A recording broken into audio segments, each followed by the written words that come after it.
Welcome to Matt Bajerski YouTube channel. Video shaking a little bit. How you doing? Welcome. Nice and peaceful and quiet here, so maybe I can talk a little bit louder. A lot of you have been saying, yeah, you can't hear me. Sorry about that. Not much I can do, but welcome. Beautiful day to talk about a subject which I think is very profound, and I think it's going to be something that we look deep into. So this has actually cropped up a few times, and there is definitely some truth in this. Absolutely agree 100%. But let's tackle it in a way that we can look at all aspects of this and see if we can, at least appease some of the people who are very concerned about the spiritual community and what they're doing. I am just as much to blame as anybody else. So, what is the question? What is the concern? And the concern is many spiritual teachers, guides, mentors are influencing people to simply walk away from everybody that may cause them pain, suffering, harm.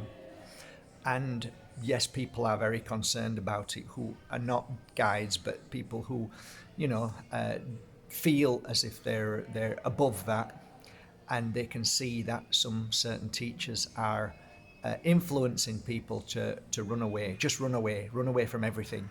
And they're obviously concerned because sometimes you've got to face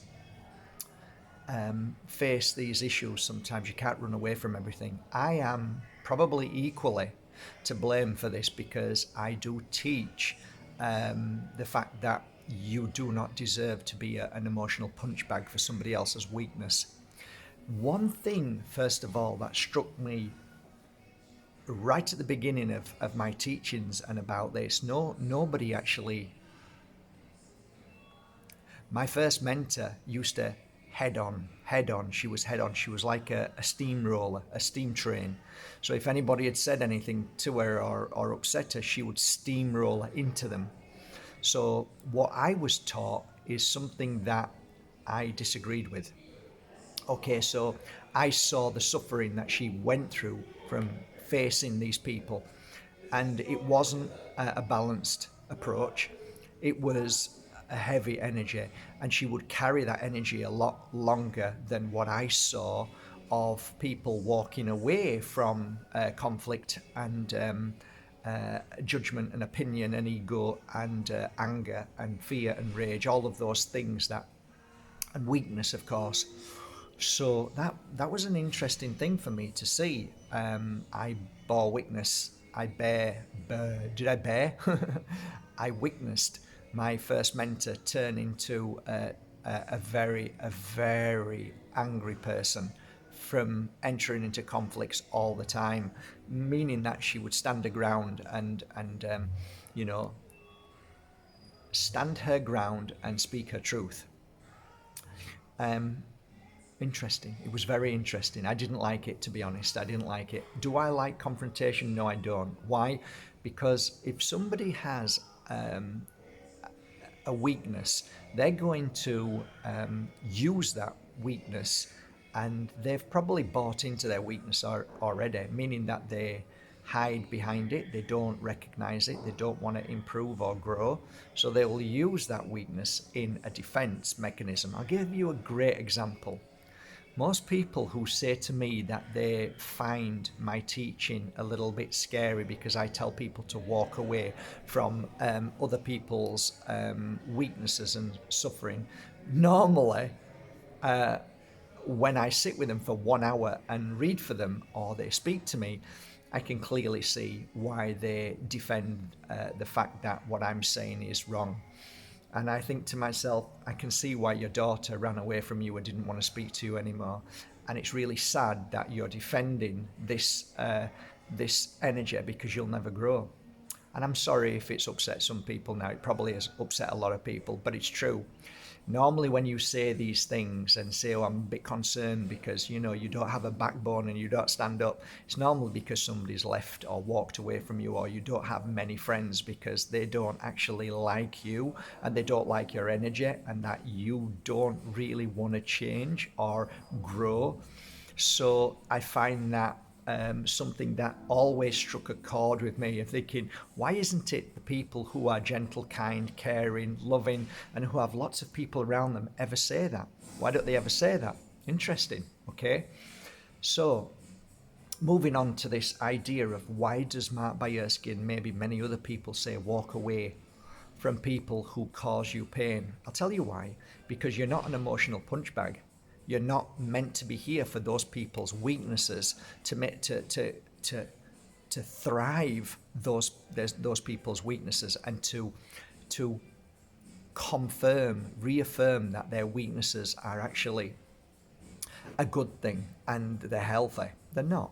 So every time I see or did see people who came to me who were broken, suicidal, disease, illness, it was because they were with somebody, a mum, a dad, a brother, a sister, a partner, that used to beat them, emotionally beat them black and blue.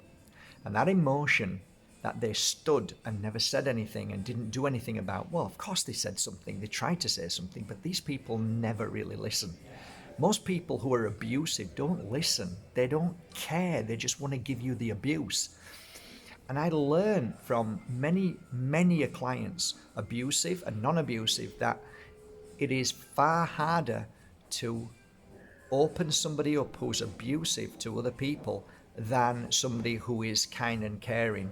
In fact, the kind and caring and loving people who are abused all the time are far more open to change and healing and growing and self-growth. But the abuser, opinionated, standing up to people all the time, telling them what they should and shouldn't do, you normally find they're headstrong and they will not be told. They do not listen at all, and they stand up for their weakness and they support their weakness by calling everybody else, and yet they're stood there alone, and people who do know them say they're actually a horrible person. Sometimes they can be awful. They can be nice, but they can be really horrible. So it doesn't really, when somebody says to me, oh, it worries me when these people tell you to run away, I get it to a degree. But you know what? To answer this in a nutshell, if somebody's nice, if somebody's kind, if somebody's caring, if somebody's loving, if somebody's understanding, if somebody's empathic, an empath, and just a generally good person, well, you don't run away from them people, do you? Because they're loving. So why would somebody run away from somebody else? Because they're not very nice, and the way they come across is not very nice, and the way they have their sarcasm, their abuse, their punch bag energy, they're not very nice. So in my world, I helped many people to this day walk away from abusive relationships. No matter what that relationship is, they walked away. Now, that is the hardest thing in the world, to give strength to people who are abused daily by other people who fear and their weaknesses of losing that person because of selfishness. Damn right selfishness, okay? I have 2 children. They love me. They do what they want. I don't tell them what they should do. I don't expect of them of anything. But these selfish people who expect people, it's my child, they should do what I do, they should come to me, they should ring me every week. No.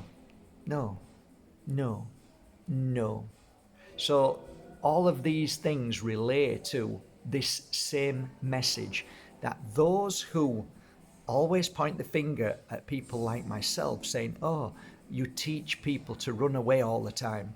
Well, I'd rather people become stronger in themselves to turn away and walk away from evil, from abusive people. Abuse can be many different types. Don't ever forget that. Abuse can be sarcasm. Abuse can be belittling. So many things, and that can punch you in the face all the time. And there's too many people in this world to have to put up with that kind of shit in your life. I don't care who it is. I don't care if it's your mum, your brother, your sister, your partner. There are millions of people in this world who are kind and caring and loving. Why? Whoever said to you that your responsibility is to be around people who are abusive. Nobody. I don't care blood. I don't care family. I don't care. I just don't care. If you're nice, you're nice. And if you're not nice, see you later. Take care. Have a lovely life. But you're not going to ruin my life. You're not going to make me sad. You're not going to make me upset. And you're certainly not going to bribe me with your slanderous and accusations of you should be this and you should be that. I'll be who I want to be, and so should you. At the end of the day, whatever you go through is an experience. So it's up to you. What you do, how you feel, how you react, and where you go. And I'll tell you something, if you're nasty to people, then I'm speaking to you as well. Because, not everybody's perfect. So you have to watch yourself as well, because you could be abusive to somebody, which means that you have to change your energy. So, we're all complicit to this energy sometimes. So we have to be aware of when people are abusive to us. We normally find that we are abusive to other people as we get older. And that's why they say when people are abused as children, they grow up to be abusers. Not all of them. I never did. But, it's important to understand that as well.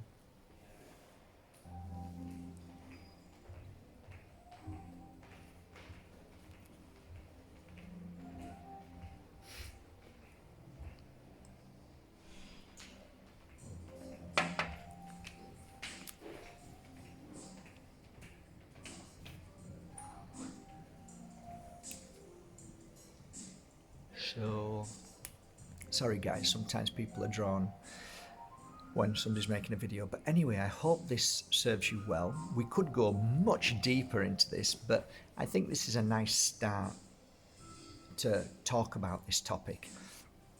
For me, my dad was abusive. My dad abused me every day. Every time I was at the house, he abused me, whether it was silence or whether it was rage or whether it was being angry and upset at everything that I did or didn't do. And that took its toll on me. And I became more and more afraid, more and more in panic and worry and fear. It made me lose my confidence. It made me feel that I wasn't good enough, I wasn't worthy, there was something wrong with me. So abuse in any way, if you can avoid abuse in any way, and like I said, abuse can be little things as well, all many different ways. It's a psychological warfare that these people have, and they don't see it, they have no clue. I just don't think anybody should have to be in that energy. I don't think so. I don't think we were born to be in that energy. We were born to experience it maybe, but we were born to be stronger than it and walk away from it. That's my truth. And as soon as I recognized my dad and saw the person he was and acknowledged him and laughed about it and walked away, it didn't affect me anymore. I didn't see him after that. And I just accepted him. So I wasn't in anger. Like now, I don't think of my dad as being an abuser. I just see him being one of my greatest lessons in the world. So I became stronger and walked away from it in love. So I loved my dad and rang my dad before he died and told him I loved him, which I did because he had great qualities. But that doesn't mean I have to stand there and be by his side and abuse and get abused by him. No. If he was a good dad and he was a loving dad, I would have been there by his side all the way. And if I'm an abuser and if I'm nasty, I would not expect my children to be anywhere near me too. So remember, there's a double-edged sword to this all the time. So yeah, there's a flip side to all coins, So that's it, guys. I'm going to leave the comments off because, as you all know, there's been too much spam. There's too much pornographic links and some pretty abusive stuff lately because people are kind of losing the plot. And I don't think we need that abuse, do we? We don't need any of that abuse. And it's a great point to leave it on. Have a great day. I hope this message serves you well, touches you in your heart, and makes you move forward like a lion and walk away in love, not in pain, not in suffering, not in anger. Walk away with love, in love, okay? Take care.